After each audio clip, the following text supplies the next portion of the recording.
Got a special treat for you guys today. The Diamond Select Jean-Claude Van Damme figure is in the house.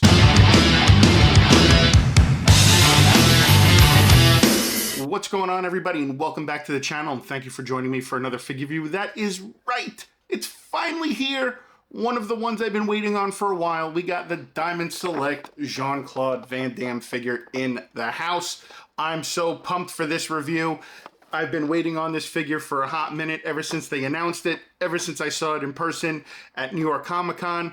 I just couldn't wait to get this. So you guys know how I like to do my figure reviews by now. So let's go get this on the turntable and let's take a look at this awesome Jean-Claude Van Damme figure.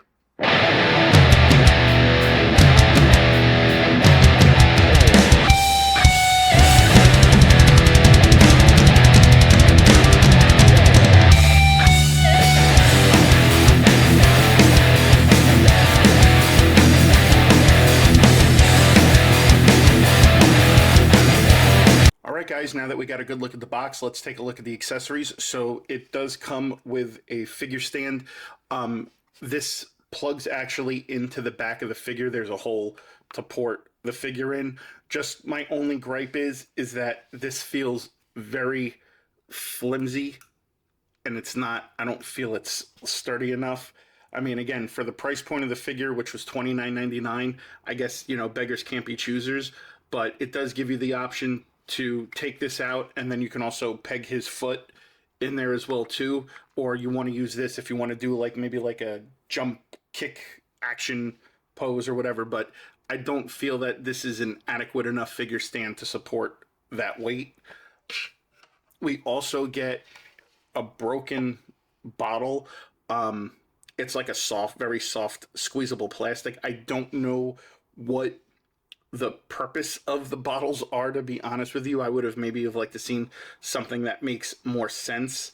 So we've got, again, a broken bottle, and then we also get a complete glass bottle, which again, I don't understand what the purpose of this is. I would have, again, preferred to seen them give an item that makes more sense to go along with the figure, like the next accessories I'm going to show you right now.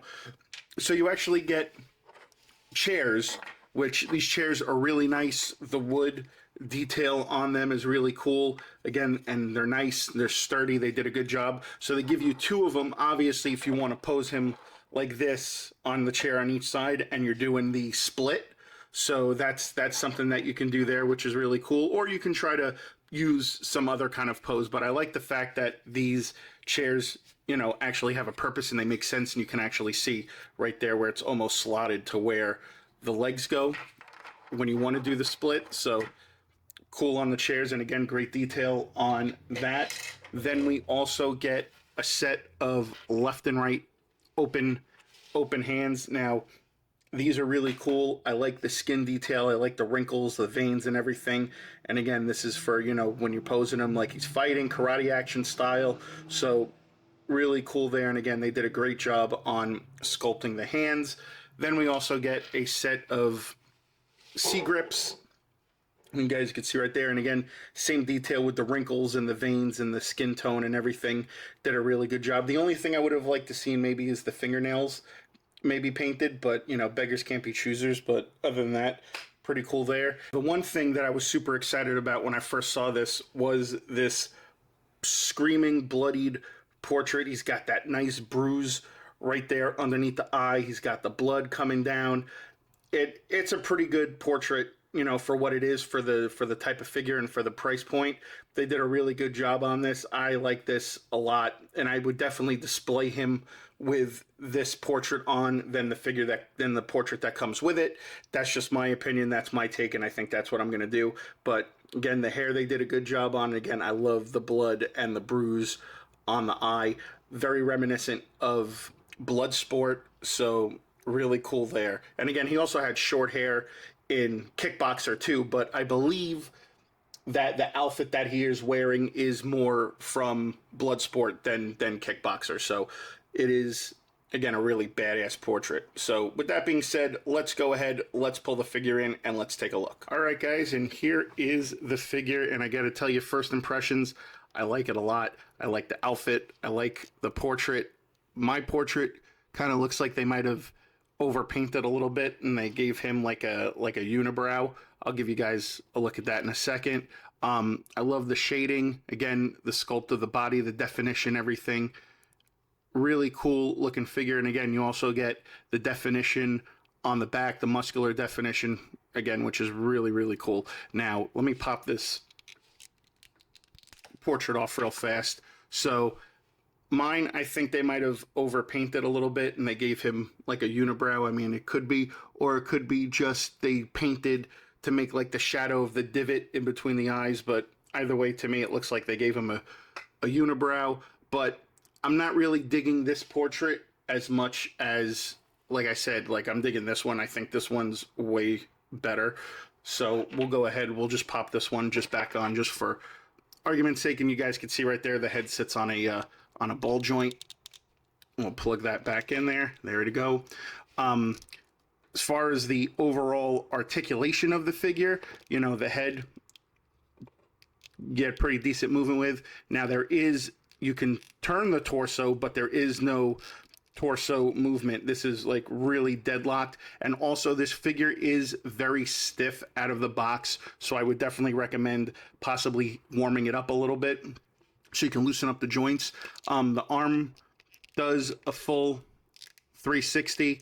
It goes up yay high. You do get double jointed elbows, but again, like I said, they are stiff. I would recommend heating them up. You do get a little bit of pivoting in the wrist.